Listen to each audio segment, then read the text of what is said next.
Bonjour, Monsieur Rogozinski. Merci d'avoir accepté Bonjour. notre invitation. J'ai quelques indications préliminaires à faire. La première, donc il y aura dans ce webinaire deux parties, un exposé introductif de votre part pour poser la problématique, et puis ça sera suivi d'une séquence de questions-réponses avec la salle. Monsieur Rogozinski, vous êtes professeur de philosophie à l'Université de Strasbourg. Vous avez beaucoup travaillé sur les incitations à la haine. En publiant en 2015 chez Cerf, Ils m'ont haï sans raison, de la chasse aux sorcières à la terreur. Et puis plus récemment, en 2017, Djihadisme, le retour du sacrifice, chez Desclés de Brouwer. Alors j'ai lu votre dernier livre, Djihadisme, le retour du sacrifice. J'y ai trouvé beaucoup d'intérêt, parce que vous étudiez avec une approche philosophique des notions qu'on voit beaucoup apparaître dans les journaux, par exemple la radicalisation. Voilà, dans le langage des journaux, des médias, le terme de radicalisation est synonyme de devenir terroriste. Mais en fait, vous vous rappelez qu'il y a d'autres manières plus authentiques d'être radical. En revenant à l'étymologie du terme, radical, ça part de racine. Donc la véritable radicalité, ça serait, selon vous, de lutter contre l'injustice sociale, contre les racines sociales du chômage et du racisme, et pas forcément de partir en guerre contre les infidèles. Bon, je pense qu'on aura l'occasion d'y revenir dans le webinaire. Mais ce n'est pas pour parler du djihadisme qu'on vous a invité. Ce qui nous a incité à prendre contact avec vous, c'est un billet, oui, on va dire ça comme ça, ou une chronique que vous avez publiée dans Le Monde. Une tribune plutôt. Une tribune, voilà. C'est une chronique Que vous avez publiée dans Le Monde revanche. du 12 novembre, qui était intitulée « Nous sommes victimes de ce qu'il faut bien appeler l'aveuglement des Lumières ». Lumière avec un L majuscule, donc qui renvoie à la philosophie des Lumières au XVIIIe siècle. Vous y défendez la thèse que nous ne comprenons pas la colère provoquée par les caricatures chez les croyants, car plus rien de sacré ne subsiste dans nos sociétés. Alors nous avons fait le lien avec un travail qu'on réalise au sein du club sur un sujet qui est bien moins spectaculaire et médiatisé que les attentats djihadistes, mais qui nous semble bien plus menaçant pour notre société. Il s'agit des personnes qui sont en majorité jeunes et souvent musulmanes, qui refusent l'intégration que notre société leur propose et les valeurs de la République. Alors, ils sont le plus souvent descendants d'immigrés. On parle d'eux comme de la deuxième et troisième génération. Et si leurs parents primo-immigrants s'étaient tant bien que mal intégrés, ou du moins en tout cas ne défiaient pas la société qui les avait accueillis, eux semblent plus sensibles à des valeurs qui ne sont pas celles de la République. Par exemple, un récent sondage publié par le comité Laïcité République nous apprend que 57% des jeunes musulmans considèrent la charia plus importante que les lois de la République, avec une augmentation de 10% en 4 ans. Voilà, alors, ce désamour des valeurs républicaines que nous brandissons et que nos dirigeants brandissent tel un étendard pose question quand même. Voilà, alors mes questions, c'est est-ce que la laïcité est mal comprise, mal expliquée, voire détournée de son objectif qui était de former justement des citoyens libres? Qu'est-ce qui fait que ces jeunes musulmans s'identifient à d'autres valeurs que celles de leur pays? Parce que n'oublions pas qu'ils sont français avant d'être musulmans. Avons-nous trop éliminé Dieu, la religion, le sacré de nos sociétés? Et pouvons-nous encore trouver des modes de coexistence plus ouverts avec les religions et notamment l'islam?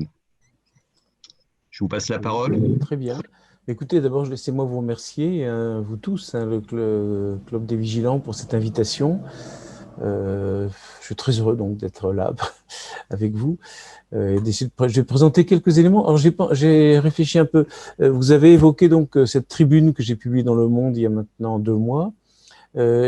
Comme tout le monde n'est pas censé l'avoir lu, je vais pas la relire évidemment, mais je vais en dire quelques mots pour introduire mon propos, en essayant de souligner à chaque fois ce que j'ai tenté de dire et qui n'a pas toujours été compris. En effet, bon, on était dans les jours qui ont suivi l'assassinat ignoble de Samuel Paty, un peu avant, je crois, l'attentat de Nice. Mais bref, bon, la tension était revenue très fortement. Un rappel cette période sinistre que nous avions traversée il y a maintenant 4-5 ans. L'atmosphère était tendue. En intervenant sur ce point précis, je savais que j'allais provoquer certaines réactions. Mais j'étais quand même très surpris de l'incompréhension et parfois d'hostilité que cette tribune a provoquée. Ça m'a donc confirmé dans l'idée initiale que c'était un point sensible en France, pour nous, aujourd'hui. Voilà. Donc, oui, alors j'avais appelé cette tribune l'aveuglement des Lumières. Ça m'a été aussi beaucoup reproché. Des gens m'ont taxé. Quand j'ai dit on, il faut bien voir que sur le Monde, sur le site du Monde, en 48 heures, j'ai eu environ 300 interventions en réponse, et je dirais que les 3/4 ou les 4/5 étaient très réservées, certaines même franchement hostiles. Bon, il y a eu des choses qui m'ont quand même beaucoup surpris. Alors, mon point de départ, c'était, bon, le tribune commençait ainsi, nous ne comprenons pas ce qui nous arrive. Hein, et par ce nous, bon, j'entendais nous autres Français, puisque je me considère comme totalement français, hein, même si je suis un immigré de la deuxième génération, puisque mes parents sont venus de Pologne après la guerre. Bien, donc voilà, j'ai employé le nous sans hésiter pour marquer mon appartenance à la France et ma solidarité avec toutes les victimes du terrorisme djihadiste. Je préfère parler de djihadisme plutôt que d'islamisme. C'est un point qu'on peut discuter, enfin, mais j'ai pris ce terme-là. Voilà, donc vous vous souvenez qu'après l'assassinat de Samuel Paty et après que le président de la République ait rappelé notre attachement indéfectible à la liberté d'expression, ces positions ont suscité une vague de colère et même, peut-on dire, de haine dans un grand nombre de pays du monde musulman, dans le Maghreb, en Turquie, au Pakistan, donc dans le monde entier. Nous avons vu des foules assez nombreuses brûler le drapeau français, insulter la France, insulter le président Macron. Et nous avons entendu des gens nous promettre que le sang va couler. Le président d'une république qui a prétendu adhérer à l'Europe, c'est la Turquie bien sûr, a même dit que Emmanuel Macron devait voir un psychiatre. Voilà. Donc je me suis posé cette question, mais qu'est-ce qui mobilisait ces foules? Qu'est-ce qui les amenait à nous insulter, nous autres Français? Et qu'est-ce qui amenait cette colère? Une colère tellement violente qu'elle pouvait glisser vers la haine et qu'elle aurait pu sans doute conduire certaines personnes à venir commettre cet attentat en France. Parmi ces hommes, pas tous, mais une minorité peut-être, était prête à mourir, à se sacrifier pour venir nous tuer. Bon. Alors, je précise bien que dans mon esprit, la tribune était très claire sur ce point de vue-là. Nous avons raison de dire que nous ne céderons pas sur la liberté d'expression, la liberté d'écrire et de dessiner sans entrave. Parce que cette liberté d'expression s'est forgée dans un très long combat qui remonte au siècle des Lumières, au XVIIIe siècle, contre la censure royale, puis impériale, puis la censure de l'Église catholique, qui s'est prolongée longuement. Et voilà, nous tenons à cette liberté d'expression parce qu'elle fait partie de notre identité nationale, de l'identité française. Bon, il faut quand même rappeler qu'un pape, Grégoire XVI, je pense, à la fin du XIXe siècle, avait dit très clairement que la liberté d'expression totale, donc la liberté de critiquer les religions, était un délire et un danger pour les âmes. Voilà, c'était la position de l'Église à cette époque-là, il faut se le rappeler. Alors donc, nous avons raison de vouloir défendre la liberté d'expression, mais en la défendant de cette manière, et notamment en se polarisant sur la fameuse question des caricatures du prophète Mahomet, visiblement, nous étions en train de susciter une très vive colère, massive, répandue dans le monde entier, une colère qui pouvait se transformer en haine et donc armer de nouveaux assassins. Et donc, j'avais l'impression que nous étions pris dans une sorte de spirale infernale, où plus nous rappelions nos valeurs, plus nous disions que nous ne céderions pas, et nous avions raison de le faire. Plus nous suscitions des réactions agressives et violentes qui suscitaient en retour une nouvelle défense toujours plus crispée de nos positions, etc. Donc, mon idée, c'est qu'en fait, tout en rappelant que nous avons raison de ne pas céder, je le dis et je le redis, puisque des gens ont dit que je me prosternais devant les ayatollahs, enfin bon, ouais, c'est pas du tout ma position, nous avons raison de ne pas céder sur ce point essentiel. Mais il me semblait qu'il fallait chercher à découvrir ce qui suscite tant de rage chez les musulmans, et j'ai bien peur que nous sommes devenus incapables, nous Français, de comprendre ce qui suscite tant de colère. C'est-à-dire, nous ne comprenons pas que notre manière d'envisager la liberté d'expression puisse être perçue comme une offense, comme une injure, non seulement par des petits groupes de fanatiques, mais aussi par un très grand nombre de croyants de bonne volonté, de croyants pacifiques. Oui, j'ai eu l'occasion de faire un autre webinaire récemment où j'ai discuté avec une philosophe algérienne, Radika Znani. C'est intéressant parce qu'on avait des positions contradictoires sur beaucoup de points. Mais bon, elle disait, mais de toute façon, la question des caricatures n'est jamais qu'un prétexte. Elle disait, il faut sortir de la polarisation franco-française sur cette histoire de caricature. Les assassins djihadistes n'ont pas besoin de cela pour tuer. Ils tuent parce que bon, c'est une stratégie de terreur. Et même si on ne caricature pas le prophète, même si on ne publie pas de caricatures, ils trouveront d'autres raisons de tuer ceux qu'ils considèrent comme des mécréants ou comme des apostats, comme des traîtres à l'islam. Alors, elle a tout à fait raison. Hein. Je lui dis qu'elle avait parfaitement raison, que je partageais son opinion. Cela dit, en France, pour nous, la question s'est cristallisée autour du problème de la liberté d'expression et donc du droit de caricaturer ou non hein, les religions. Et ce qui est tout à fait étonnant, c'est que ce n'est pas uniquement un petit groupe de fanatiques, djihadistes, extrémistes, qui de toute manière ne cherchent qu'à terroriser, qu'à tuer. Non, ce n'est pas uniquement un tout petit groupe de fanatiques, mais c'est visiblement un très grand nombre de musulmans de par le monde qui a été choqué, qui s'est senti insulté par notre manière de défendre la liberté d'expression. Alors, il m'a semblé que nous n'arrivions pas, nous, Français, à le comprendre, parce que dans notre immense majorité, nous ne partageons pas ce mode particulier de croyance qu'on appelle une religion. Bon, je n'aime pas trop les statistiques, mais bon, d'après les enquêtes d'opinion, il semblerait que le pays où il y a le plus grand nombre d'athées, d'incroyants en Europe soit la République tchèque, suivie juste après de la France. Alors pour la Tchéquie, il faudrait revenir à leur histoire, qui est une histoire douloureuse. Bon, histoire d'une répression menée contre eux pendant des siècles par les États voisins au nom de l'Église catholique, mais bon, je passe sur ce point-là.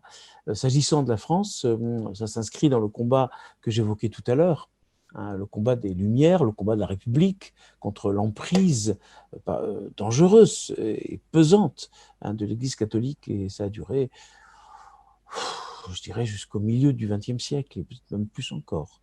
Peut-être tout récemment, je pense aux grandes manifestations contre le mariage pour tous. L'Église française l'Église catholique de France porte une lourde responsabilité dans la montée de l'incroyance et de l'anticléricalisme en France. Ça, il faut le dire et le redire. Ça dit, bon, voilà, je crois que ce qui caractérise la France, et c'est vraiment une passion française, qui n'est pas comprise par les pays étrangers. C'est ce que j'ai appelé dans ma tribune l'aveuglement des Lumières. Hein, bon, c'est un jeu de mots, mais ça a du sens, je crois. C'est vrai qu'une lumière trop vive peut être aveuglante. Et donc, une lumière donne à voir, mais elle peut très bien aussi priver de la vue. Voilà. Alors, qu'est-ce que je voulais dire par là? Je voulais dire que dans l'héritage des Lumières, dans le sillage des Lumières et du XVIIIe siècle, nous sommes de plus en plus persuadés, nous Français, que la religion n'est qu'une illusion. Et bon, une maladie infantile de l'humanité qui disparaîtra donc tôt ou tard. Et une illusion dangereuse, hein, une illusion qui inévitablement engendre le fanatisme, la haine, l'intolérance, l'incompréhension, voire le terrorisme. Et donc, bon, je pense que nous avons oublié que ce qu'on appelle des religions ont pendant des siècles animé les sociétés humaines et donné aux hommes, comme je l'écrivais, des raisons de vivre, d'aimer, de lutter, d'espérer, de créer. Nous avons oublié que, là je me cite moi-même, que la foi qui édifiait les cathédrales vibre dans les cantates de Bach et les toiles de Raphaël. Voilà, bon, comme j'avais évoqué Bach et Raphaël et les cathédrales, il y a des gens qui ont dit que j'avais la position d'un catholique intégriste, ce qui m'a un peu fait sourire quand même. Alors je revendique hautement le droit d'admirer les cathédrales. On a une très belle cathédrale là où j'habite à Strasbourg, et ma foi, disons la vérité, cette cathédrale, comme Notre-Dame, comme Chartres, n'ont pas été édifiées ni par des musulmans, ni par des juifs, ni par des bouddhistes, et encore moins par des athées. Voilà, bon, c'est l'Europe, comme disait Pierre Manant, enfin un penseur intéressant, l'Europe est de marque chrétienne, disait-il. Je veux bien ajouter judéo-chrétienne si on y tient, mais ça ne me paraît pas indispensable. De marque chrétienne, ça ne veut dire pas qu'elle est totalement chrétienne, ça veut dire que notre civilisation trouve ses racines dans l'héritage de la Bible et dans cette foi. Et j'ajouterais ceci, j'ajouterais que historiquement, les révoltes contre l'injustice, les révoltes pour l'émancipation ont pris pendant des siècles une forme religieuse, parce qu'elles ont été portées par la croyance en un Dieu qui, bon, comme le dit la Bible, renverse les puissants et élève les humiliés. C'est une citation du Magnificat de Marie, mais on trouve l'équivalent aussi dans l'Ancien Testament, dans la Torah juive, et on trouverait également l'équivalent dans le Coran. Il suffit de chercher un peu, on le trouvera aussi. Alors voilà, ma position est donc la suivante. Au fond, elle est assez proche de ce qu'affirme Sigmund Freud, le fondateur de la psychanalyse. Il avait écrit L'avenir d'une illusion en 1929, et l'illusion chez lui en question, c'est l'illusion religieuse. Donc les religions sont peut-être des illusions, mais, ajoute Freud, il y a malgré tout en elles, et c'est une formule intéressante, un noyau de vérité. Voilà, alors ce noyau de vérité qui était recouvert, déformé par l'illusion religieuse, montre qu'il y a à la fois de la vérité et la non-vérité qui s'entrelacent dans les religions. Et donc, méconnaître ce noyau de vérité du religieux, c'est s'exposer à un autre type d'illusion. Cette illusion d'en avoir fini avec l'illusion, cette illusion de ne plus être dupe, d'être dans la pure et totale vérité qui caractérise l'Occident moderne et tout particulièrement la France. Alors je précise bien ceci, puisque comme j'avais parlé d'aveuglement des Lumières, il y a des gens qui ont dit oui, vous voulez revenir à l'obscurantisme médiéval, à des communautés chrétiennes primitives, à la préhistoire. Bon. Non, dans cette tribune, je disais bien que dans ce reflux des croyances religieuses, qui est à mon avis irréversible, je ne crois pas au retour du religieux tel que les journalistes le mettent parfois en avant, je pense que c'est un reflux qui est sans doute irréversible, en tout cas en Occident. Dans ce reflux des croyances religieuses, il y a, disais-je, à la fois un progrès vers plus de savoir et de liberté et une perte. Progrès vers plus de savoir et de liberté. Alors ça, c'est un point sur lequel j'insiste et je ne tiens pas à céder là-dessus. Donc, il ne s'agit pas d'en finir avec les Lumières, il s'agit de prolonger le mouvement des Lumières en les amenant peut-être à surmonter leur aveuglement fondamental. Un progrès et aussi bien une perte. Une perte, c'est-à-dire un abandon qui peut-être aggrave la crise des sociétés actuelles et alimente ce que j'ai appelé dans mon texte notre nihilisme. Alors, qu'est-ce que j'entends par nihilisme? Bon, on dit très souvent que les djihadistes sont des nihilistes. Les gens qui ont commis des attentats sont des nihilistes. Bon, dans mon livre que vous avez eu la gentillesse de citer, Djihadisme, le retour au sacrifice, j'essaie de critiquer toute une série de notions erronées sur le djihadisme. Je critique la notion de radicalisation, aussi celle de terrorisme. J'essaie de penser autrement les choses. Parce que, comme disait Camus, mal nommer les choses, c'est accroître le malheur du monde. Donc, je pense qu'il faut tenter de bien nommer pour bien comprendre. Alors, je pense qu'on a tort de dire que ceux qui commettent des attentats au nom de l'islam sont des nihilistes. Parce que nihiliste, ça vient du latin nihil. Or, nihil signifie rien. Donc, on ne peut pas dire que le nihiliste, chez Nietzsche et d'autres auteurs du XIXe siècle, c'est quelqu'un qui ne croit plus en rien. Bon, peut-on taxer de nihilisme des gens qui sont prêts à tuer et à se laisser tuer au nom d'une croyance religieuse? Non. S'il y a nihilisme, c'est plutôt de notre côté qui se trouve. Je pense qu'il y a du nihilisme, et je le dis très calmement, lorsqu'on proclame que toute limite et tout interdit sont des contraintes intolérables. Par exemple, lorsqu'on revendique le droit de rire de tout, sans même penser que notre rire puisse être perçu par d'autres, par certains autres, comme une offense, comme un signe de mépris. Alors je le dis avec beaucoup de prudence, mais je le dis quand même, parce que bon, ça tourne autour de cette question de caricature. C'est certain que l'assassinat des journalistes de Charlie Hebdo est un acte absolument ignoble. J'ai été bouleversé, je suis descendu dans la rue manifester en janvier 2015 comme des millions d'autres Français parce que j'ai été bouleversé par cette abomination. Néanmoins, je tiens à le dire aussi, je ne lisais pas, bon, je suis Charlie, comme je pense que nous le sommes tous ici, je me suis revendiqué de cela, je suis Charlie, c'est-à-dire solidarité avec les victimes de cet attentat ignoble, mais je ne lisais pas Charlie Hebdo et je n'aimais pas trop ce journal, je ne le lis toujours pas d'ailleurs, parce que la volonté de rire de tout me paraît problématique. C'est dans le sillage d'un certain anticléricalisme français du début du XXe siècle. C'est aussi dans le sillage du mouvement de mai 108. Pourquoi pas? On peut tenter de rire, mais le problème, c'est que rire provoque des effets. Une caricature n'est jamais innocente. Qu'on se souvienne, par exemple, des caricatures antisémites publiées par les nazis dans les années 20-30, c'est ce à quoi elles ont mené. Alors, je ne veux évidemment pas identifier les joyeux anarchistes de Charlie Hebdo à des nazis. Non, je veux dire simplement qu'il faut comprendre, et nous avons du mal à comprendre, qu'une certaine manière de rire de ce qui, pour les autres, pour d'autres hommes, est considéré comme sacré, peut être vécu par ces hommes comme une offense et comme un signe de mépris. A fortiori, lorsque les hommes en question, les musulmans, ont été pendant des siècles méprisés par l'Occident, colonisés et exploités par eux. Donc ça, on rajoute un peu dans cette direction-là. Oui, bon, donc ce que j'écrivais dans cette tribune, c'est ceci. Nous sommes devenus nihilistes parce que plus rien de sacré ne subsiste pour nous. Bon, ça peut se discuter, ça peut se discuter. On peut dire que les droits de l'homme sont pour nous une valeur sacrée, que le respect de la vie humaine est sacré. Peut-être, peut-être. On peut dire également que nous avons des lois qui nous interdisent de tout dire. C'est vrai que dans notre code pénal, la diffamation, l'injure aux personnes, l'incitation à la haine raciale, la négation des génocides, loi Guesso, sont sanctionnées, certes. Mais le problème, c'est que ces lois ont pour but de protéger des personnes réelles, vivantes ou décédées, donc leur existence ou leur mémoire. Du coup, notre arsenal juridique ne peut pas nous interdire d'insulter Dieu, ou quelqu'un qui est considéré comme un messager de Dieu, comme le prophète Mahomet pour les musulmans. Pourquoi cela? Parce que nous sommes persuadés qu'il n'y a aucun Dieu. L'immense majorité des Français, encore une fois, se revendiquent de l'incroyance, voire de l'athéisme.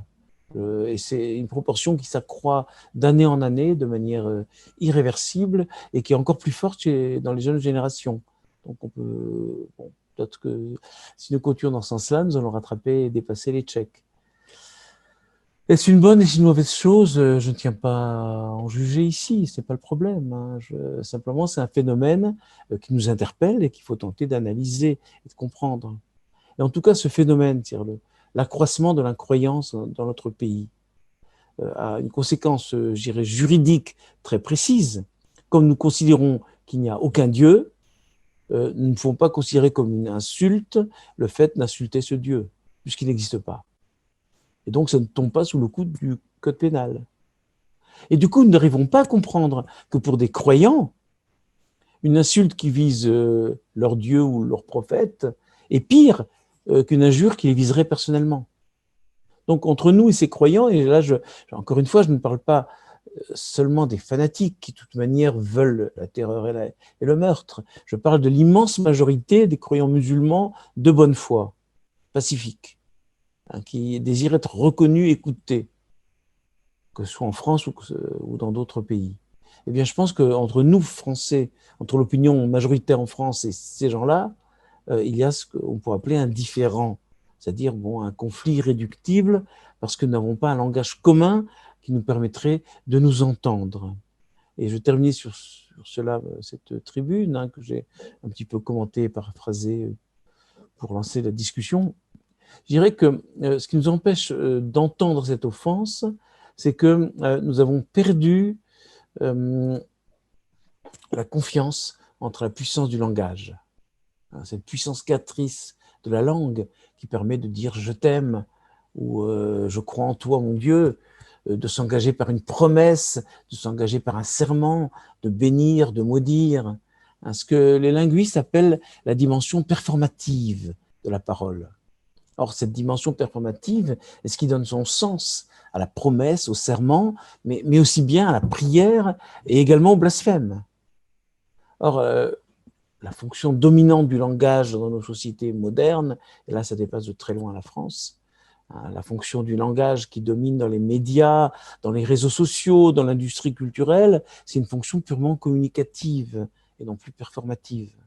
Il s'agit de transmettre des informations, des opinions, mais on a perdu cette dimension performative de la parole qui existe aussi dans le poème, qui consiste à produire des effets. Qu'en dire, c'est faire. Comment faire des choses avec des mots. Disait Searle, c'est celui qui a découvert, qui a formulé pour la première fois, enfin pas Searle, mais Austin, le philosophe anglais qui, vers 1960, pardon, a formulé pour la première fois cette notion de performativité de la parole. Donc voilà, les ennemis de la France nous accusent de blasphémer, mais ils nous font beaucoup trop d'honneur parce que celui qui blasphème est quelqu'un qui accorde foi à ceux qu'il est en train de blasphémer. S'il n'y croit pas, il ne blasphème pas. Il se contente de se moquer, c'est très différent. Les grands blasphémateurs, j'ai évoqué Sade ou Antonin Artaud, un poète assez extraordinaire auquel j'ai consacré un livre plus ancien, c'est des gens qui étaient en partie pris dans la croyance dans le Dieu des chrétiens. Il fallait qu'ils y croient au moins un peu pour pouvoir l'insulter de toutes sortes de manières possibles. Il fallait que Nietzsche, fils de pasteur, et encore garder un certain rapport, une certaine relation vivante à la foi de ses pairs pour qu'il puisse proclamer à la face du monde que Dieu est mort. Bon. Mais nous ne comprenons même plus ce genre d'accusation parce que nous savons plus ce que blasphémer veut dire, nous savons plus ce que prier veut dire. En fait, nous savons peut-être plus ce que parler veut dire, au sens le plus fort, au sens poétique et performatif de ce mot. Alors bon, je termine cette tribune et il faut que j'avance un peu là, en me posant s'il y avait des possibilités de surmonter cette situation sans issue. Et j'avoue que sur ce point, je suis assez sceptique. Nous en parlerons un peu plus peut-être tout à l'heure. Voilà, je vois que j'ai déjà parlé pendant un bon quart d'heure. Je vais essayer d'arriver à ma conclusion. Alors, pour lancer un peu la discussion, je voudrais encore soulever 2 points. Le premier point, c'est la question du déni de reconnaissance dont l'islam souffrirait, me semble-t-il. Parce qu'on peut se demander, c'est une question, là je m'éloigne un petit peu de ma tribune, on peut se demander pourquoi, j'évoquais tout à l'heure la colonisation européenne, occidentale. Alors, de nombreux peuples ont souffert très violemment dans leur chair, dans leur sang, des crimes de la colonisation, des peuples d'Asie, des peuples d'Afrique. Or, on ne retrouve pas chez ces gens cette haine virulente de l'Occident, ce désir d'en finir avec l'Occident par des stratégies de terreur qui sont, me semble-t-il, spécifiques du monde musulman. Pourquoi ? Pourquoi n'est-il pas de Daesh en Indochine, en Inde ou dans les pays africains, d'Afrique subsaharienne ?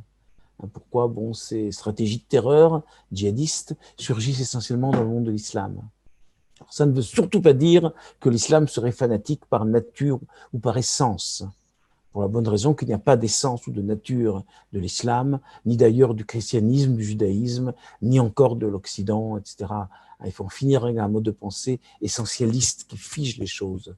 Non, je pense que ça renvoie à la situation très particulière qui est celle de l'islam dans la succession des 3 religions monothéistes. Parce que, il faut être très clair là-dessus, l'islam n'est pas une autre civilisation.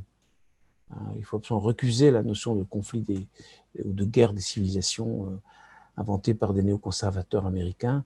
L'islam appartient à notre civilisation. L'islam appartient à l'Occident. Et donc les querelles et les guerres qui ont pu opposer l'Europe à l'islam sont des conflits de famille. Bon. L'islam est occidental parce que, comme religion, il est issu du monothéisme biblique. C'est l'héritage du judéo-christianisme qui a été repris et transformé par le fondateur de l'islam. Et sur le plan philosophique, sur le plan de la vision fondamentale du monde, de la métaphysique, si vous voulez, l'islam est héritier de la Grèce. puisque les textes des grands penseurs grecs ont été d'abord traduits en arabe et ont nourri le mode de pensée du monde musulman avant de revenir en Occident, enfin en Europe en tout cas. Voilà, donc ce qui caractérise, à mon avis, ça c'est le point que je voulais en venir, ce qui caractérise la place de l'islam, c'est qu'il est le dernier né, qu'il est le tard venu des trois religions monothéistes. Alors ces trois religions, elles ont une particularité très étonnante, c'est que chacune d'elles est reconnue par la religion suivante, mais ne la reconnaît pas en retour. À la toute première, le judaïsme se considère comme la seule et unique alliance, le seul peuple élu par le Dieu unique, et ne reconnaît pas ni le christianisme ni l'islam. Le christianisme reconnaît que la première alliance, l'Ancien Testament, est authentique, même s'il pense avoir rajouté quelque chose avec la seconde alliance, mais il ne reconnaît pas l'islam. Quant à l'islam, il reconnaît à la fois l'authenticité de la révélation juive et chrétienne. Le Coran, lisez le Coran est plein de références, bourré de références à des auteurs et à des passages de la Bible, Ancien et Nouveau Testament. On y voit passer Abraham, Isaac, le roi David, Moïse, Marie, mère de Jésus, Jésus lui-même, etc. Bon, c'est très très présent dans le monde islam. Donc l'islam reconnaît les religions antérieures, mais n'est pas reconnu en retour par elles. Donc il y a un déni de reconnaissance fondamental qui caractérise depuis l'origine l'histoire de l'islam.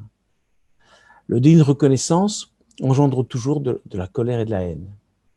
Alors, dans le cas de l'islam, ça a mis un certain temps, ça a mis plusieurs siècles à se produire, puisqu'au début, dans les premiers siècles de l'islam, en quelques années, ils ont conquis un empire immense qui s'étendait de l'Espagne jusqu'au Pakistan, et ils ont construit une civilisation tout à fait brillante, la plus brillante, je pense, de l'Occident pendant plusieurs siècles. Mais voilà, enfin, la roue d'histoire a tourné, ça a c'était suivi par toute une série de crises. Le monde de l'islam est rentré en crise, il a été rattrapé, dépassé par l'Occident chrétien, il était victime de la colonisation. Voilà, et aujourd'hui, le monde musulman est en grande partie dans une impasse historique. Nous sommes en train de fêter, de commémorer, disons, le 10e anniversaire du printemps arabe de 2011. Il faut bien voir qu'à l'exception peut-être de la Tunisie, et encore, les autres tentatives de révolution démocratique dans le monde arabe, les musulmans sont achevés dans une impasse. Et parfois une impasse très sanglante, en Syrie par exemple. Voilà, donc cette impasse qui a ravivé, me semble-t-il, cette humiliation croissante, qui a ravivé ce déni de reconnaissance qui était constitutif de la position de l'islam dans la succession des trois religions monothéistes. Alors pourquoi c'est important ? C'est important, comme je le disais, parce que le déni de reconnaissance provoque toujours de l'humiliation, de la colère. Et cette colère peut se transformer en haine, une haine meurtrière, dévastatrice. De quoi souffrent les gens qui éprouvent le racisme, le chômage, la discrimination, la relégation dans des quartiers déshérités? Ils souffrent précisément de ne pas être reconnus par les autres. Là, je pourrais intervenir en tant que philosophe. Cette notion de reconnaissance, elle a été mise en avant par un des grands penseurs du 19e siècle, qui est Hegel, un grand philosophe allemand. Il a mis l'accent sur le désir de reconnaissance, le désir d'être reconnu par un autre, que l'on reconnaisse soi-même comme un autre. Ce désir qui sous-tend l'existence même en société. Celui qui n'est pas reconnu n'est pas. Il ne peut pas accéder à une pleine conscience de soi, disait Hegel. Et il y a aujourd'hui des auteurs très intéressants, des auteurs allemands, qui ont repris cette analyse du combat pour la reconnaissance, qui ont tenté de l'appliquer à la situation sociale dans les sociétés où nous vivons. Là, je pense à un philosophe allemand qui s'appelle Axel Honneth, dont le maître livre s'appelle justement Le combat pour la reconnaissance. Alors, selon Honneth, la reconnaissance mutuelle s'engage sur toute une série de plans. Celui de l'amour ou de l'amitié, où là, le fait d'être reconnu fonde la confiance en soi. Celui du droit, qui rend possible le respect de soi. Celui de la solidarité, etc. Et partout, cette dynamique se heurte à des obstacles. Il y a déni de reconnaissance. J'évoquais tout à l'heure le chômage, mais c'est certain que celui qui est condamné au chômage éprouve que sa capacité de se faire reconnaître par les autres, de s'affirmer par son travail est bafouée.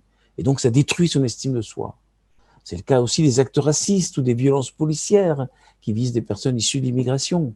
Elles portent atteinte à leur dignité, à leur respect de soi. Et donc, vous voyez, ça peut produire des sentiments de honte, des sentiments d'indignation, des sentiments de colère, la volonté de répondre à l'humiliation par la révolte. Ça a été le cas, par exemple, dans les grandes émeutes de banlieue de 2005. Ce n'est pas la haine de la France qui a déclenché ces émeutes. C'est le sentiment d'un déni de justice suscité par la mort de 2 jeunes poursuivis par des policiers. Donc, si vous voulez, il y a un déni de reconnaissance qui frappe les couches les plus déshéritées de nos sociétés occidentales modernes. Et très souvent, dans notre pays, ces gens qui sont victimes du chômage et du racisme sont de culture et de religion musulmane. Très souvent, mais pas toujours, bien sûr. On pourrait évoquer le cas des Noirs de culture chrétienne. On pourrait évoquer aussi le cas des Roms, des Tziganes, qui sont un problème très particulier aussi, sans doute les moins reconnus de toutes les minorités existantes. On pourrait parler de l'antisémitisme. Bon, voilà. Mais en grande majorité, les gens qui souffrent d'une reconnaissance pour des raisons donc économiques et sociales sont de culture musulmane. Et vous voyez, ça, je vais conclure peut-être là-dessus, après je dirai 2-3 mots sur la laïcité. Ce qui pose problème, si vous voulez, c'est cela, c'est que ce déni de reconnaissance immédiat, à court terme, si vous voulez, qui est lié aux conditions sociales de la France et de l'Europe, du monde aujourd'hui, l'existence d'un fort chômage, l'apparition de cités de banlieues exclues du monde commun, reléguées hors du monde, d'une certaine façon, etc. Curieusement, ça vient rencontrer, ça vient croiser, et finalement, ça vient fusionner avec un autre déni de reconnaissance, beaucoup plus ancien, beaucoup plus profond peut-être, qui n'est pas économique et social, mais qui est, je dirais, symbolique. Et c'est ce que j'appelle dans mon livre Djihadisme le complexe d'Ismaël, le complexe du grand frère, du frère qui n'est pas reconnu et aimé par le père, du frère auquel le père préfère un autre frère. Donc, jalousie ou rivalité fraternelle qui provoque forcément de la haine. Caïn tue Abel, Ésaü veut tuer son frère Jacob et Jacob doit s'exiler. La Bible est pleine d'histoires de rivalité fraternelle et il y a Romulus et Rémus dans l'histoire de Rome et d'innombrables autres exemples. La haine est sans doute un sentiment fraternel. On ne se hait jamais autant qu'entre frères. Moi qui ai 2 garçons, bon, je ne veux pas exagérer, mais tous ceux qui ont des garçons, des fils, savent de quoi il peut s'agir, dans certains cas. Voilà.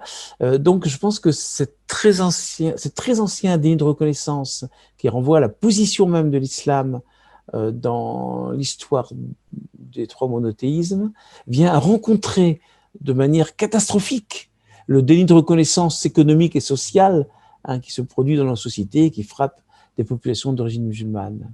Et donc, au croisement des deux, surgit la haine.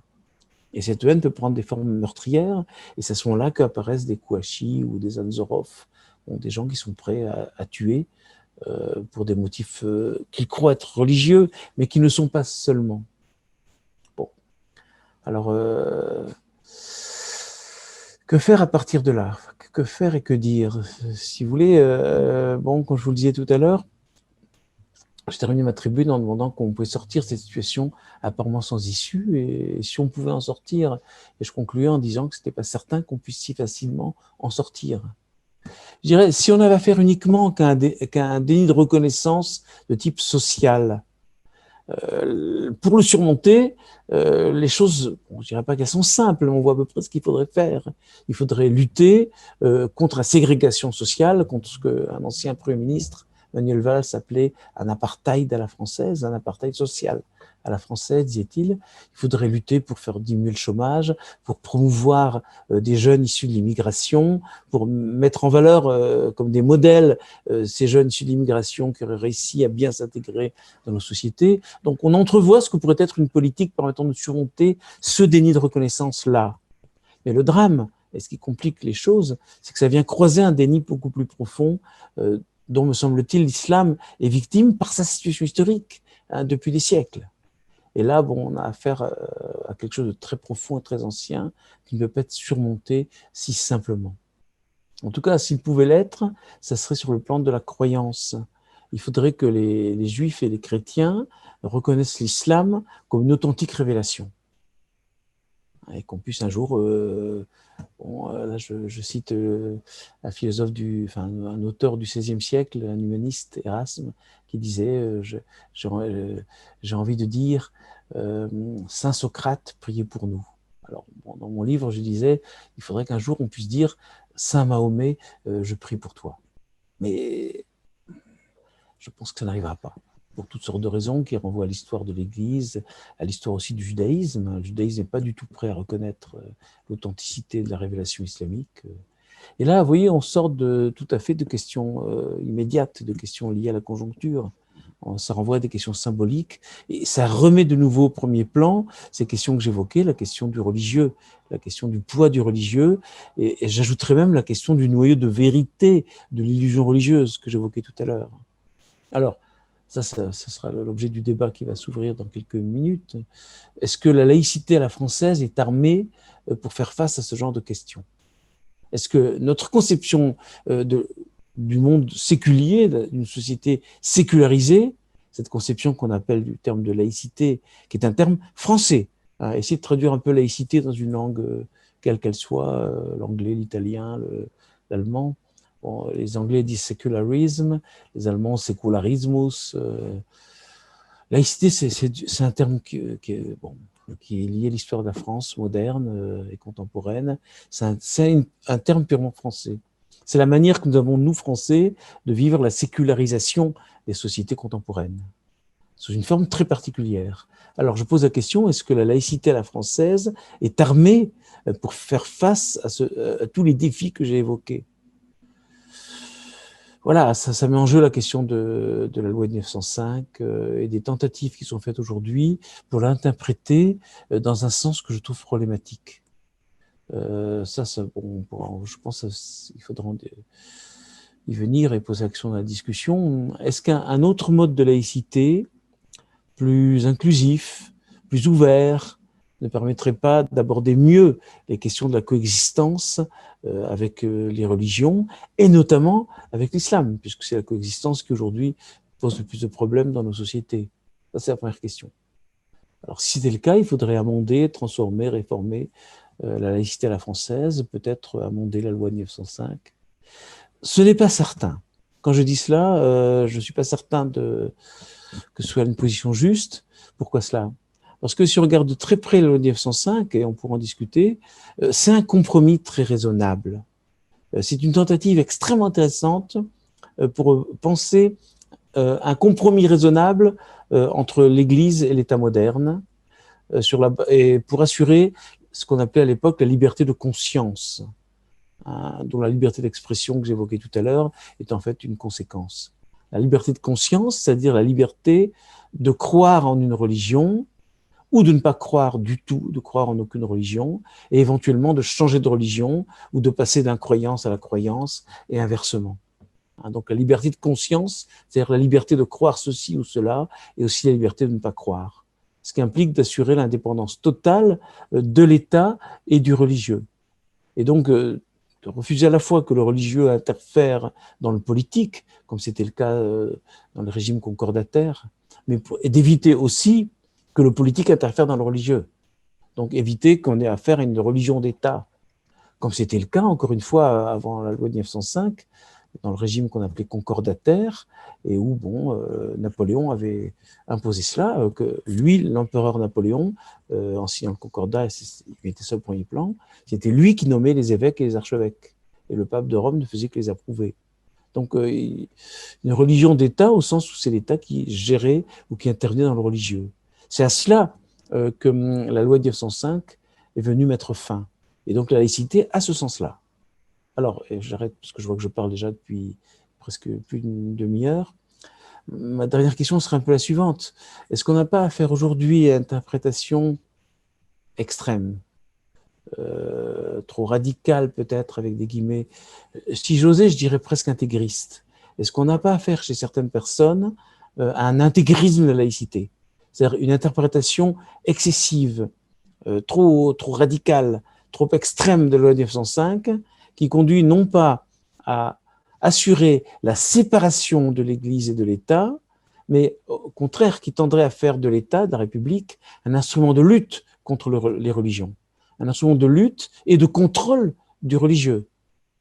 Alors, lorsqu'on demande à la République de certifier que des imams sont des bons imams républicains, est-ce qu'on n'en revient pas à une conception gallicane, concordataire du rapport entre le politique et le religieux? Est-ce qu'il n'y a pas une ingérence excessive du politique dans le religieux? Lorsqu'un ministre, et ce sera ma dernière phrase d'introduction, lorsqu'un ministre de la République, et non des moindres, proclame qu'il est choqué de voir des rayons halal et cachers dans les supermarchés, je pense qu'il commet un contresens très grave sur le sens de la laïcité à la française, qui consiste précisément à laisser les croyants croire et manifester leurs croyances dans l'espace commun. Je dis bien dans l'espace commun. Et un supermarché, comme une piscine ou une plage, font partie d'espaces communs. Ce ne sont pas donc des espaces publics au sens fort du terme, comme peut l'être une mairie ou l'Assemblée nationale, ou même d'une certaine façon une université. Donc je comprends bien qu'on puisse demander à des fonctionnaires de retirer un voile ou un foulard lorsqu'ils sont dans l'exercice de leurs fonctions. Il me semble anormal que, par exemple, un enseignant universitaire ou dans un lycée puisse enseigner avec un foulard islamique sur la tête, ou avec une kippa, ou avec une croix. Dans l'enseignement public laïque, ça ne doit pas avoir lieu. En revanche, il me paraît tout à fait normal et conforme à la laïcité dans son sens strict. Il me paraît tout à fait normal et acceptable que des bonnes sœurs puissent circuler en cornette dans les rues, on n'en voit plus trop actuellement, ou des femmes avec un foulard, ou que des femmes adoptent un burkini, comme on dit, pour aller à la piscine ou sur la plage. Ça fait partie du libre exercice de la croyance qui est autorisé et promu par la loi de 1905.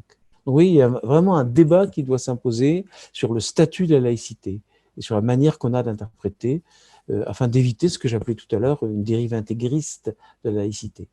Voilà, j'ai beaucoup trop parlé, presque 3/4 d'heure. Donc, Écoutez, on peut revenir aux questions. Là, quelques voilà, allons-y. questions qui sont posées. Alors, vous avez dit au début que il fallait pas céder sur l'essentiel en matière donc de droit à la parole et même à la caricature. Et comment faire alors pour à la fois ne pas céder sur l'essentiel et ne pas blesser? Est-ce que vous avez des idées sur Oui, c'est une question que je vois aussi les questions qui ont été posées. Vous ne voulez pas que nous cédions sur l'essentiel, notamment sur les expressions. voilà. De toute façon, préconisation d'action concrète. Écoutez, bon, je ne suis pas un politique, je suis pas un politique, donc je ne dispose pas d'un arsenal de solutions qu'on pourrait proposer immédiatement. Je terminais ma tribune en me posant la question, comment sortir de cette situation? Est-ce qu'on peut en sortir, en tout cas? Et je disais, ce n'est pas certain. Bon, c'est une question difficile, c'est une question qui est ouverte. Je ne sais pas. Enfin, je pense qu'il ne faut pas céder, il faut garder le droit de publier et d'écrire, et en même temps, il faut essayer de prendre conscience qu'un certain type de caricature ou d'énoncé peut avoir des effets dévastateurs, que c'est pas anodin, que c'est pas innocent de se moquer de ce que d'autres considèrent comme sacré. Voilà. J'appelais au fond à un sursaut de conscience, à une prise de conscience. Je ne pense pas que ça puisse se traduire immédiatement en mesures concrètes. Simplement, je crois que c'est une grave erreur que d'avoir focalisé, d'avoir polarisé la défense de la liberté d'expression sur la seule possibilité d'insulter les religions. C'était vécu comme ça dans le monde entier. Il y a bien sûr la colère et la rage d'innombrables foules musulmanes, mais au-delà de ça, il faut bien voir que dans l'immense majorité des pays occidentaux, l'attitude des Français n'a pas été comprise. Bon, c'est le cas des pays anglo-saxons, c'est le cas de l'Allemagne. Ces gens-là, nos voisins, nos amis, nos alliés ne comprennent pas notre conception de la laïcité. Ils ne comprennent pas notre conception de la liberté d'expression. Ils estiment que les caricatures en question avaient un fond islamophobe ou raciste et que donc on n'avait pas à les défendre, peut-être même pas à les publier. Et nous ne comprenons pas, là encore, leur incompréhension. Mhm. Donc voilà, il faudrait que nous, Français, nous prenions conscience des limites de notre point de vue. Au lieu de nous enfermer dans notre certitude d'être seuls contre tous, être les seuls à avoir raison contre le monde entier, il faudrait que nous essayions de comprendre pourquoi les autres ne nous comprennent pas. Voilà, c'est un petit peu ce que je suggérais. Alors, qu'est-ce que ça veut prendre comme mesure concrète? Je dirais des mesures très en amont. Il faudrait, par exemple, qu'on prenne à bras-le-corps la question de l'enseignement du fait religieux dans les écoles. Je dis ça aussi parce que, bon, je termine la tribune aussi en parlant d'école de la République, en disant qu'il fallait donner les moyens à l'école de la République d'enseigner mieux le fait religieux. Il y a des gens qui m'ont écrit que j'avais la haine de l'école républicaine. Ça m'a un peu surpris dans la mesure où j'y ai passé 40 ans. D'abord comme élève, puis comme lycéen, puis comme étudiant, puis une bonne quarantaine d'années comme enseignant. Donc, je n'ai pas la haine de l'institution à laquelle j'appartiens et à laquelle je suis fier d'appartenir, mais je pense qu'on ne fait pas suffisamment ce qu'il faudrait faire pour enseigner le fait religieux à l'école. Bon, là où j'habite, en Alsace, qui est encore sous le régime concordataire pour des raisons historiques contingentes, il y a un enseignement du fait religieux à l'école primaire et au collège, avec liberté de choix entre différentes options, catholiques, protestants, ou laïques pour ceux qui ne veulent pas suivre l'enseignement religieux de type chrétien. Lorsque c'est possible, ils assurent aussi un enseignement de l'islam ou du judaïsme. Parfois, ça ne fait pas de mal aux enfants. Ça n'engendre pas le fanatisme, la haine et l'obscurantisme. C'est encore insuffisant, sans aucun doute. Je précise bien qu'il ne s'agit pas de catéchisme.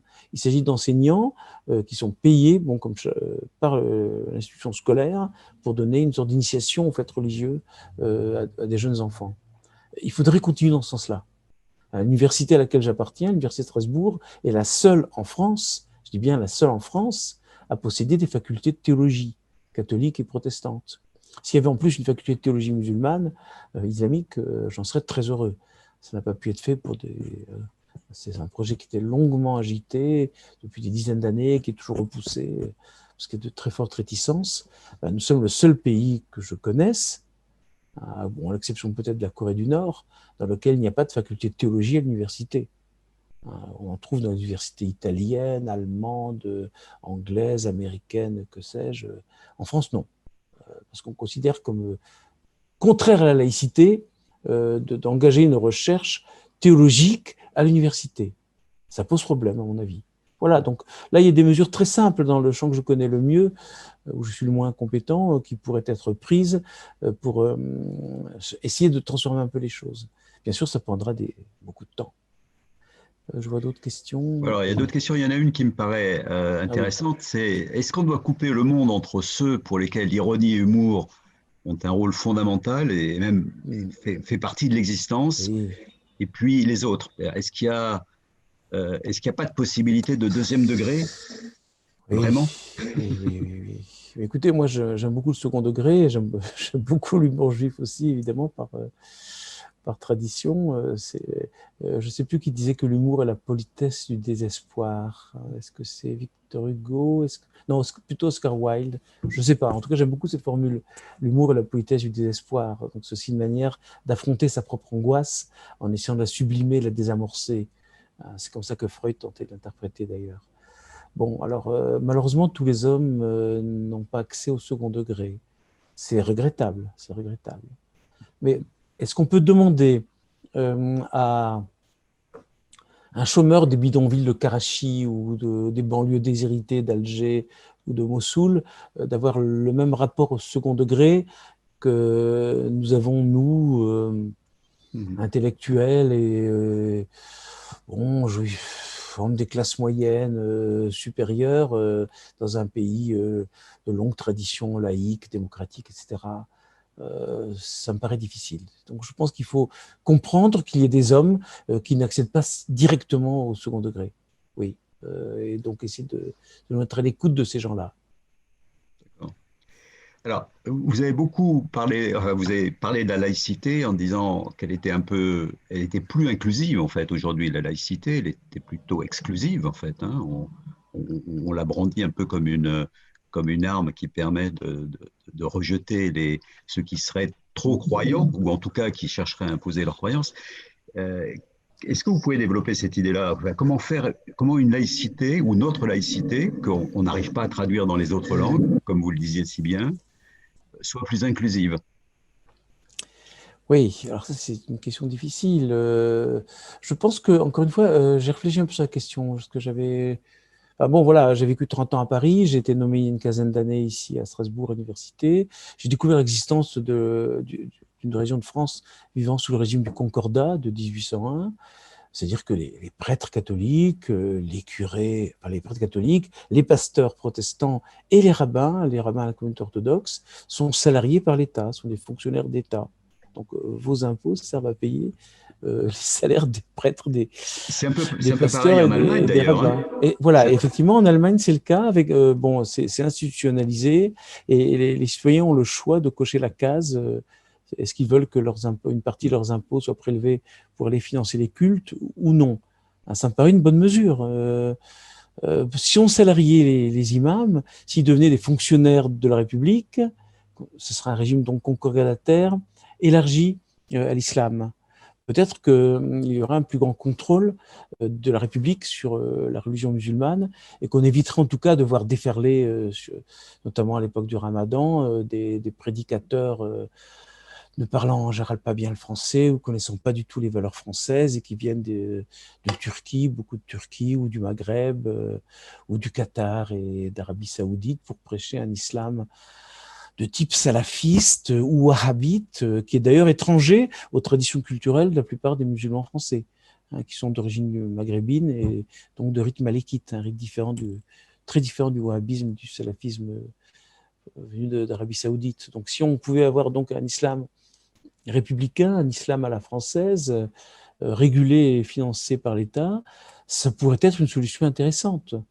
Bon, la loi de 1905 interdit à la République, enfin à l'ensemble des collectivités publiques, de financer d'édifices religieux, à l'exception des aumôneries des lycées, ajoutait la loi, ce qui est une exception intéressante. Mais bon, résultat, l'argent vient d'ailleurs. Ou alors les municipalités doivent faire toute une série de contorsions compliquées pour essayer de contourner la loi. Bon, à Strasbourg, une partie importante du financement de la Grande Mosquée est assurée clairement et en toute transparence par la communauté urbaine. Et donc, la ville de Strasbourg a eu un droit de regard sur la composition du conseil cultuel qui gère la mosquée. Bon, résultat, après les attentats de novembre 2015, le jour de la grande prière, l'imam a fait chanter la Marseillaise aux fidèles rassemblés. Bon, D'accord. on ne rencontre pas des choses pareilles dans d'autres mosquées de France, me semble-t-il. Donc voilà, c'est une piste qui m'est parue intéressante à explorer. C'est la piste donc visant à amender la laïcité 1905 pour l'ouvrir vers une laïcité type concordataire. Puis Ça j'avoue que j'ai semble pas être, réfléchi. ça Oui. semble pas être la voie suivie par nos dirigeants. Non, non, je pense que ça passera pas. Ça passera pas. Ça passera pas, ça ne peut pas passer parce qu'il y a trop de réticences, je crois. Alors j'ai commencé à réfléchir et donc j'ai relu le 1905 récemment en m'appuyant sur les travaux d'un philosophe belge qui s'appelle Jean-Yves Pronchère et sur d'autres travaux aussi. Je me suis dit au fond, bon, ce qui pose problème, ce n'est peut-être pas tant la loi elle-même, qui est effectivement une loi d'équilibre, hein, une loi raisonnable, le compromis raisonnable, comme on dit au Québec, avec la religion, c'est-à-dire en l'occurrence à l'époque c'était l'Église catholique, qui était, comme j'ai rappelé, très intolérante, très hégémonique, qui avait été violemment anti-Dreyfusarde, antisémite une dizaine d'années plus tôt, qui était en majorité hostile à la République, tentée par l'Action française, l'extrême droite. Bon, il faut se rappeler le contexte. Les républicains qui l'ont emporté, qui ont Aristide Briand et ceux qui ont rédigé et fait passer la loi de 1905, ils se sont opposés à une autre tendance, une tendance laïque intégriste, peut-on dire, enfin des gens très honorables d'ailleurs, hein, comme Ferdinand Buisson, comme l'ancien président du Conseil, Émile Combes, qui eux étaient partisans de ce qu'on pourrait appeler une religion laïque. Ferdinand Buisson, personnage tout à fait honorable d'ailleurs, avait écrit un petit livre quelques années plus tôt qui s'intitulait La foi laïque. Alors c'est très intéressant ça, la foi laïque, un beau titre. Donc ils entendaient par laïcité la construction de ce qu'on pourrait appeler une religion civile, non totalitaire, hein, et c'est pas comme les religions séculières de type fasciste ou stalinien, etc. Non, une religion civile au sens où l'entend Rousseau. C'est une religion qui pourrait se substituer aux anciennes religions traditionnelles, pour réaliser l'unité des Français, pour réaliser l'unité de la volonté générale, pour parler en termes rousseauistes. Alors, une religion civile séculière fondée sur les principes républicains, sur la laïcité, j'ajouterai aussi un arrière-plan maçonnique plus ou moins déclaré, mais voilà, quelque chose de très honorable, mais à mon avis de problématique, parce que ça visait au fond à opposer une religion à une autre. Et donc, ça risquait d'engager le pays dans une sorte de guerre de religion. Or, l'autre tendance des républicains, la tendance qui l'a emporté finalement, a refusé cette dérive vers une religion civile de la laïcité. Ils ont essayé de promouvoir la laïcité comme, non pas comme tentative de faire fusionner la communauté nationale derrière une foi, donc en répétant, en reproduisant ce qu'avait été la situation de la France catholique pendant des siècles et des millénaires. Non, ils ont tenté de mettre en avant la séparation entre le politique et le religieux, donc la liberté de conscience. Et je pense que c'est une solution juste. Donc il faudrait s'en tenir peut-être à la loi de 1905, toute la loi et rien que la loi. Donc ne pas essayer de distordre cette loi, de l'aggraver, de la durcir pour en faire une machine de guerre anticléricale, c'est-à-dire aujourd'hui anti-islam. Puisque bon, l'Église catholique et le judaïsme sont intégrés pacifiquement dans la République. Voilà, il y a plus beaucoup de prêtres intégristes maurassiens ou monarchistes ou anti-républicains, c'est une infime minorité. Donc l'enjeu aujourd'hui, c'est l'islam. Alors il y a une tentation qui est une vieille tentation gallicane, hein, la tentation d'un islam contrôlé par l'État, hein, d'un islam régulé par l'État et d'une laïcité conçue comme une arme de guerre contre l'islam. Et ça me paraît très dangereux. Là, on en revient à la foi laïque. Je ne sais pas si M. Gérald Darmanin a étudié l'histoire, je ne suis pas certain, mais bon, sans même se rendre compte, il en revient à la position des intégristes de la laïcité du début du XXe siècle. Et ça, c'est très dangereux parce que le risque, ce qui se profile, c'est une guerre de religion. C'est-à-dire que la laïcité à la française, s'il interprétait de cette manière-là, de manière radicalisée et durcie, elle sera vécue par un très grand nombre de musulmans comme la tentative injuste, illégitime, de leur imposer une autre religion que la leur. Et ils ne pourront y répondre que par une crispation supplémentaire. Donc ça ne pourrait, à mon avis, qu'aggraver la dérive qui entraîne un grand nombre de jeunes de la seconde ou troisième génération vers le salafisme, vers les affirmations identitaires de type salafiste, ce qu'on appelle aujourd'hui le séparatisme. J'aime pas beaucoup ce terme. La séparation est une très bonne chose quand il s'agit de séparer le politique et le religieux. Disons vers une affirmation communautariste, identitaire. Et c'est ce qu'il faudrait éviter. Donc voilà, bon, il y a 1 an ou 2, j'aurais dit pourquoi ne pas aller vers une laïcité type concordataire et réfléchir un peu sur ce qu'on pourrait faire pour aller dans ce sens-là. Moi, je pense que c'est plutôt un retour à la laïcité authentique telle qu'elle a été prévue par les pères de la loi de 1905. Donc en luttant contre tous ceux qui veulent une laïcité de combat, une laïcité pleine et entière, une laïcité intégrale, bref, une laïcité dirigée contre l'islam. Parce que ça nous conduit tout droit dans l'impasse. Mais comment faire pour éviter que cette laïcité soit vécue comme une laïcité contre l'islam? Oui. J'ai envie de dire par le dialogue et par l'écoute. Je maintiens que l'enseignement du fait religieux à l'école manque terriblement dans l'école de la République. Bon, je ne tiens pas à jeter la pierre à nos collègues du primaire, du secondaire. Hein. J'ai moi-même enseigné longtemps comme prof de philo en lycée. La situation n'est pas toujours facile. Apparemment, elle est encore moins que quand j'étais enseignant. On peut se heurter à des résistances très fortes. Hein. La mort tragique de Samuel Paty en est un exemple.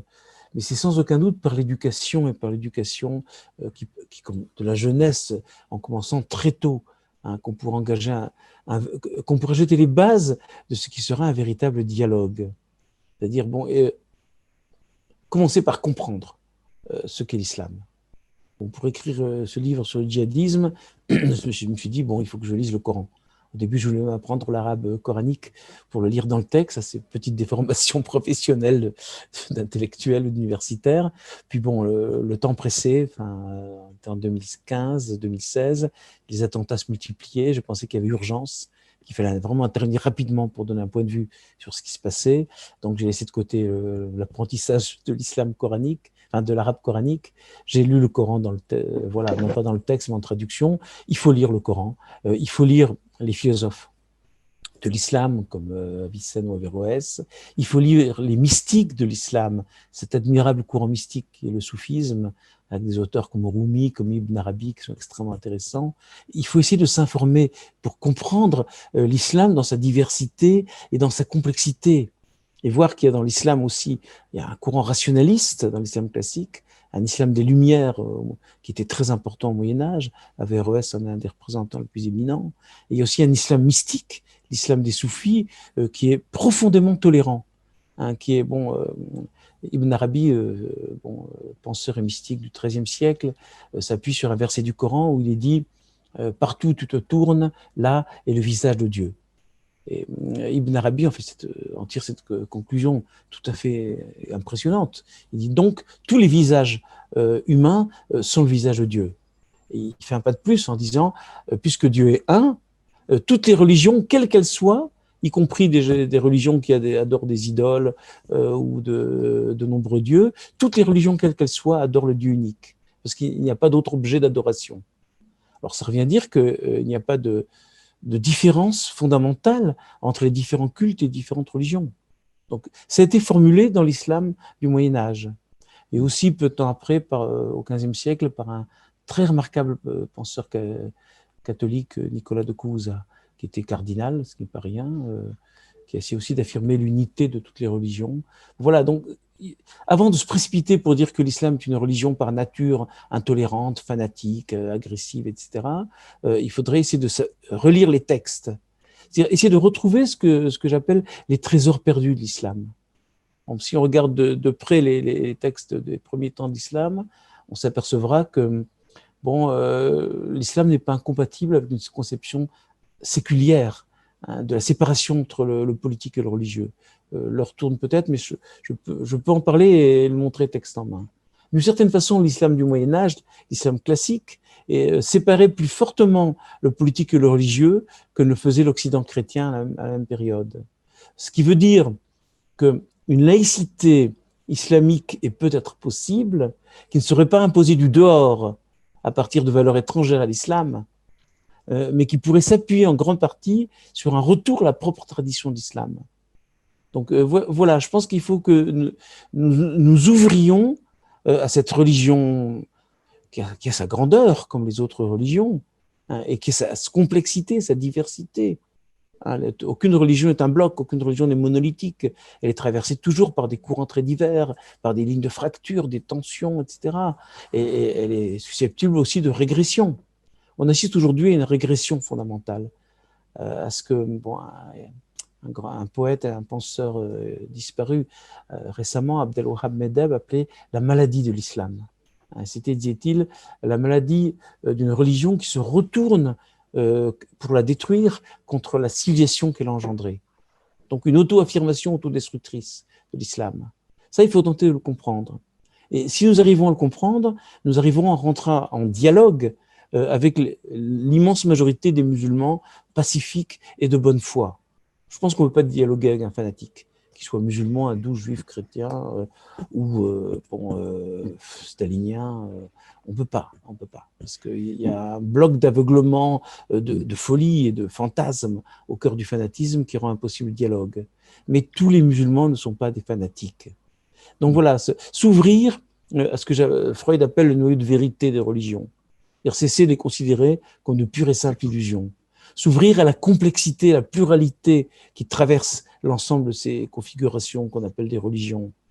Donc un travail de prise de conscience et un travail de culture. Cultivons-nous en lisant les textes et en étudiant les rites, les mythes, les légendes et les textes des différentes religions. Et alors nous pourrons entrer en dialogue avec elles et nous pourrons éviter cette crispation dans l'aveuglement réciproque. Je vois qu'il y a un grand nombre de... Oui, il y a beaucoup de questions. Donc, quelle distinction faites-vous entre l'enseignement du fait religieux et l'enseignement de la religion? Ah oui, parce que l'enseignement de la religion comme tel, lorsque c'est assuré par un prêtre, c'est du catéchisme. Oui, Bon, alors que là, tel que c'est pratiqué en Alsace-Moselle, ce ne sont pas des prêtres qui assurent cet enseignement du fait religieux. Hein, et le but n'est pas de convertir à une religion ou de préparer à la communion, ou à la bar mitzvah, etc. Non, le but est de transmettre des éléments fondamentaux du fait religieux. Alors c'est peut-être fait de manière très maladroite.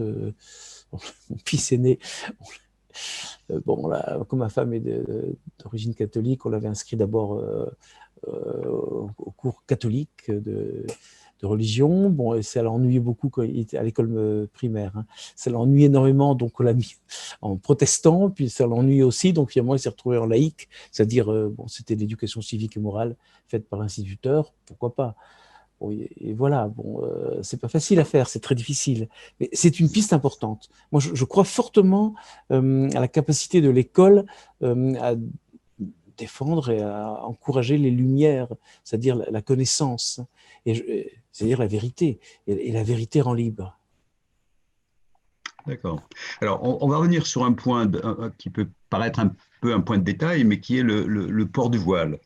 Mhm. Aujourd'hui, on pense, c'est une des raisons de son rejet, c'est que derrière le port du voile, il y a un acte politique, on va dire, qui est de l'égalité de la femme et de l'homme.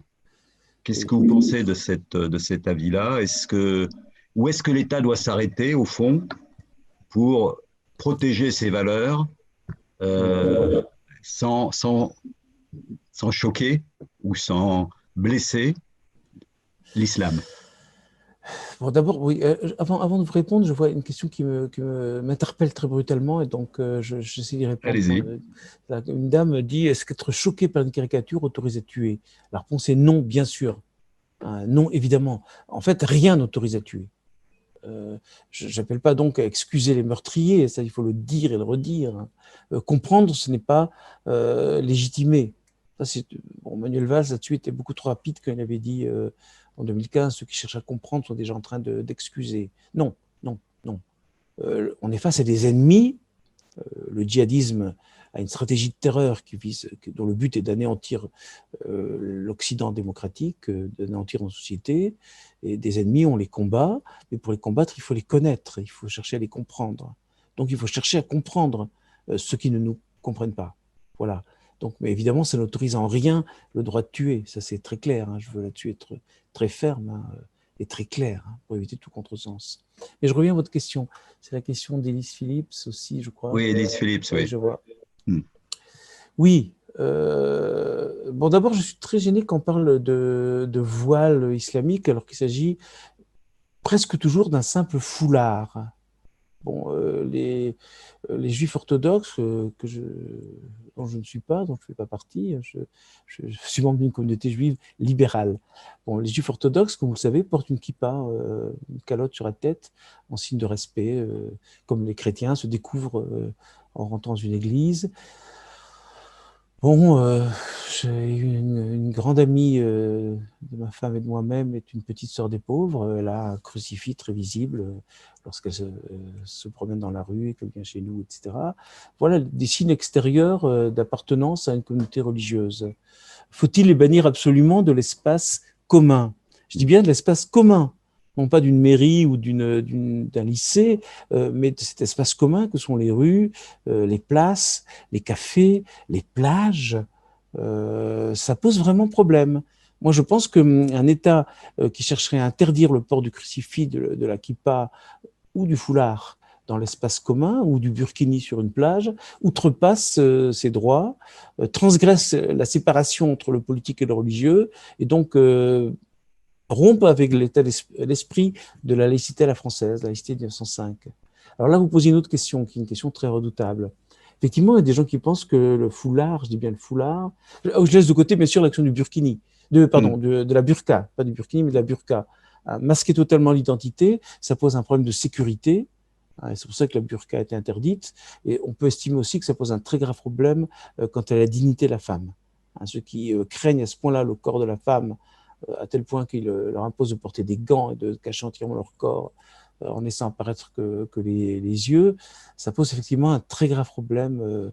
Il y a certainement une insulte à la dignité de la femme, ça c'est clair. Mais s'agissant d'un simple foulard, s'agit-il vraiment, dans tous les cas, de l'instrument de soumission des femmes? Moi, je pense qu'il faut le demander aux femmes musulmanes elles-mêmes. Je dirais que je suis persuadé. J'ai lu des enquêtes à ce sujet. Bon, je suis persuadé que les réponses sont diverses, que les réponses varient. Il y a certainement des femmes musulmanes qui portent le foulard parce qu'elles sont soumises à la volonté de leur père, de leur frère, de leur mari, de leur milieu. C'est possible et c'est évidemment quelque chose de très regrettable. Mais je suis persuadé qu'il y a aussi des femmes jeunes ou vieilles, des femmes musulmanes, qui portent le foulard par tradition, par acceptation d'une tradition, ou par volonté d'affirmation identitaire, parce qu'elles se sentent justement humiliées, méprisées, rabaissées, non pas par leur frère ou leur mari, mais par les injonctions de la société française qui voudrait leur imposer de ne jamais porter le foulard. Et donc, il y a une sorte de révolte contre ce qu'elles vivent comme un déni de reconnaissance qui les amène à s'affirmer en portant le foulard. Il y en a aussi, tout simplement, qui ont choisi de mettre le foulard dans un vrai désir de quête spirituelle. J'ai lu des témoignages qui vont dans ce sens, des jeunes femmes qui découvrent tout à coup redécouvrent leur religion et décident de faire un premier pas, un premier geste vers leur Dieu en portant le foulard. Voilà. Il m'arrivait de discuter avec un imam très remarquable qui affirmait dur comme fer. Il a même écrit dans un livre, l'imam Mamoun, quelqu'un de tout à fait intéressant, qui disait que pour lui, le foulard n'est pas prescrit par la charia. Enfin, c'est une erreur de croire que le Coran et donc la charia exige que les femmes portent un foulard ou un voile. Pour lui, c'était un contresens, une erreur sur les textes. Il dit, je sais que 99% de mes confrères pensent le contraire, mais voilà. Ça, c'est un problème de jurisprudence religieuse.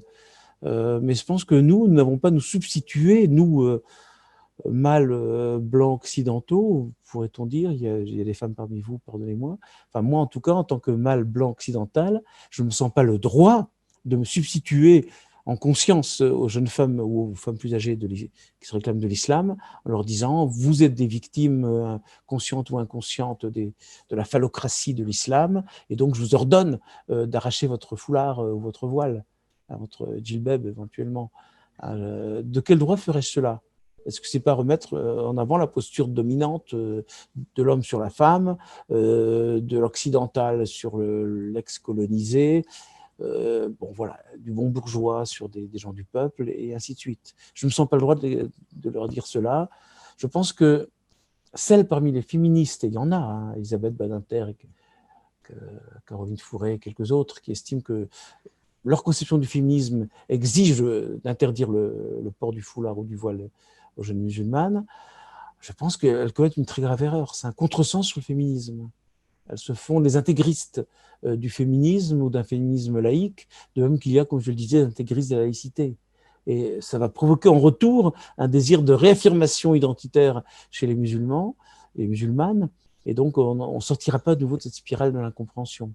Donc voilà, accepter que des signes religieux, des signes d'appartenance religieuse, puissent être portés dans l'espace commun, comme le font d'ailleurs toutes les autres sociétés occidentales démocratiques, comme c'est le cas en Angleterre, comme c'est le cas en Allemagne, comme c'est le cas aux États-Unis ou en Italie.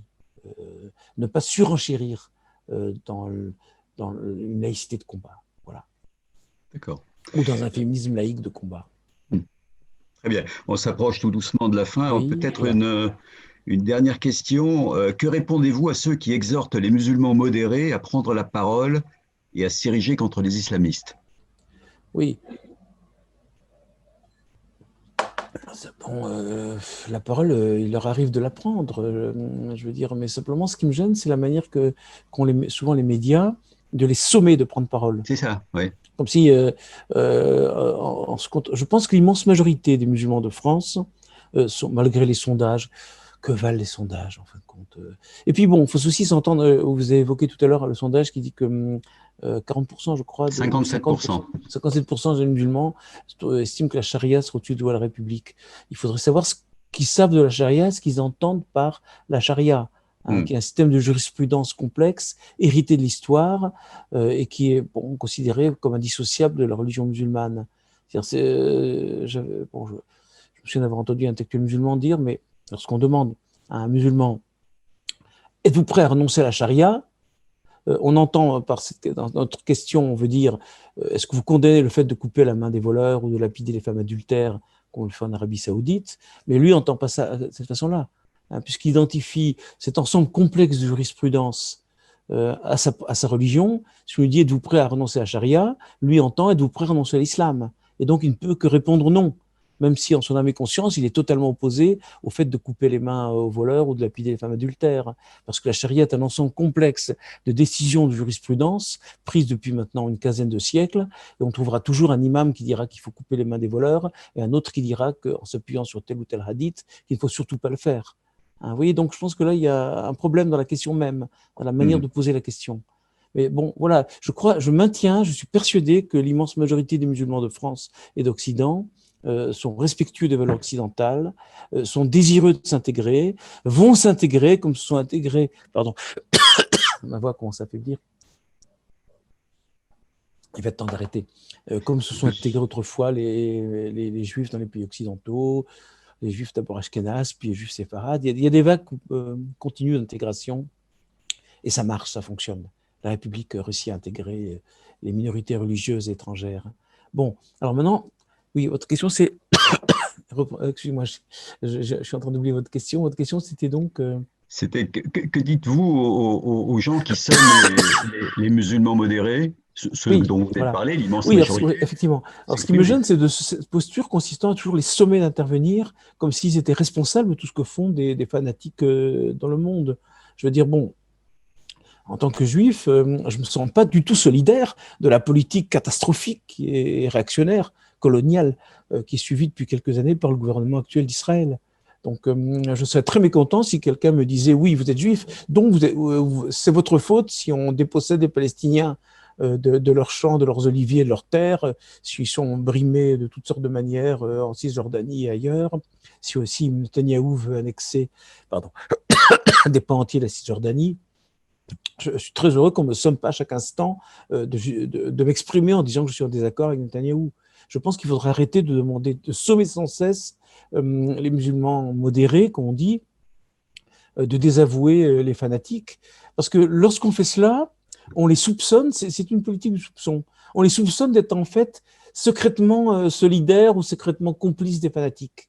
Donc derrière, on a l'idée que l'islam est par nature, par essence, une religion qui conduit au fanatisme et au meurtre. Et donc, on veut absolument les obliger à désavouer cela. Mais non, l'islam, de toute façon, n'existe pas en tant que bloc unitaire. Il y a autant d'islam qu'il y a de musulmans.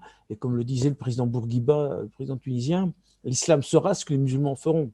Donc, cessons d'exiger que les musulmans modérés se désolidarisent des fanatiques, parce qu'ils ne sont pas forcément solidaires des fanatiques. Je pense que l'immense majorité des musulmans de France réprouvent, condamnent les assassinats qu'on commet au nom d'islam. Alors pourquoi leur demander tout le temps de le faire? Bon, je vois qu'il y a encore beaucoup de questions à laquelle je n'ai pas répondu. Oui, il y en a beaucoup, oui. Oui, quelqu'un dit l'Église catholique a été également, voire plus, objet de caricatures ignobles dans Charlie Hebdo. Les catholiques n'ont pas réagi violemment à cette agression. Et quelqu'un d'autre disait de manière très généreuse qu'en tant que croyante catholique, elle riait beaucoup en voyant certaines des caricatures. Bah, oui, actuellement, effectivement, l'Église réagit de manière très sereine et très calme à ce genre de choses. Mais il faut bien voir qu'il y a assez peu de temps, il y a, mettons, deux siècles et demi, elle envoyait au bûcher, elle envoyait au supplice des gens qui osaient se moquer de la Vierge. Le fameux chevalier de la Barre, c'est à peine 2 siècles, c'est-à-dire il y a très peu de temps. Il était roué et torturé à mort parce qu'il ne s'était pas découvert devant le passage d'une procession vers 1760-70, je crois. Bon, on revient de très loin. On revient de très loin. À la même époque, au XVIIIe siècle, l'Église avait condamné à mort des homosexuels. Voilà, donc l'Église a évolué. Elle a évolué. Vatican II est un moment très important dans l'évolution de l'Église. Elle évoluera encore, hein, vers plus de tolérance, plus d'ouverture, vers un rapport moins crispé, moins agressif à la modernité, aux autres religions. Si l'Église l'a fait, pourquoi l'islam ne pourrait-il pas le faire aussi? Hein, je pense qu'il faut être optimiste, il faut avoir un pari pour l'avenir. Je vois que des gens posent la question de, oui, Jésus n'est qu'un prophète. Oui, quelqu'un me dit, enfin, il y a beaucoup de questions. Hein. Quelqu'un me Oui, je crois que dit, vous n'arriverez pas, oui, vous n'arriverez pas à les arrêtez. parcourir en totalité. Alors, écoutez, on est arrivé au Oui, bout de ce webinaire voilà. et il me reste à vous remercier, Monsieur Rogozinski, pour votre intervention. Et puis donc, on va, comme je vous l'ai dit, on va faire un montage enfin, de cette vidéo et la mettre sur notre chaîne YouTube. Donc, elle sera à disposition de tous ceux qui ont participé ou pas d'ailleurs. Bien, Merci. écoutez, je vous remercie très vivement de votre invitation. J'ai eu plaisir à dialoguer avec vous sur ces questions. J'ai parlé un peu trop longtemps, pardonnez-moi. Et du coup, je vois toute une série de questions à laquelle je n'ai pas pu répondre. Et elles sont passionnantes. Donc, ce sera bon, peut-être pour une autre fois. Enfin, mais Peut-être bon, une je autre sais fois. que c'est des questions que j'évoque, mais que j'évoque de manière peut-être rapide. C'est un livre, le livre que j'évoquais tout à l'heure, Djihadisme, le retour de sacrifice. C'est un livre grand public, lisible par tous. Hein, c'est pas, je l'ai fait spécialement pour cela. Mm, Donc j'essaie d'évoquer toute une série de questions, d'apporter mm. quelques éléments de réponse. Et je reste disponible pour ceux qui voudraient me contacter pour approfondir la discussion. Merci encore pour votre Je invitation. confirme effectivement que votre livre est tout à fait lisible par un profane et donc je vous encourage à le lire. Très bien, merci beaucoup pour votre Merci encore inscrit et et au bonne plaisir. journée. Bonne journée. Au revoir.